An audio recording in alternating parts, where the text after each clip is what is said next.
Tuturuan ko kayo kung paano mag-download ng app. Pindutin lamang ang Play Store sa inyong cellphone. Tapos makikita nyo itong parang magnifying glass na may search na nakasulat. And then magkukusa na siya doon. Ito, itatype nyo na kung anong app ang gusto nyo. Pwedeng Facebook, laro, o kung ano paman.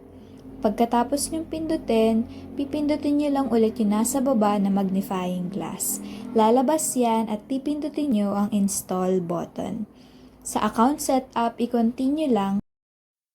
Pero skip dapat dito para walang mabawas sa inyong mga credit card or mga banking app. Ang bawat app ay may kanya-kanyang different MB. Ibig sabihin, ito yung nagte-take up space sa inyong cellphone. Ang Pinterest na dindownload ko ay 37 MB lang.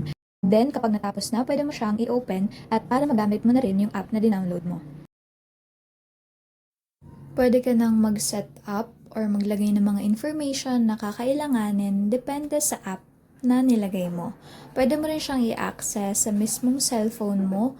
Hindi mo na siya kailangang intayin sa Play Store. Kusa naman siyang lalabas sa cellphone nyo kapag bagong download. Like and subscribe. Salamat!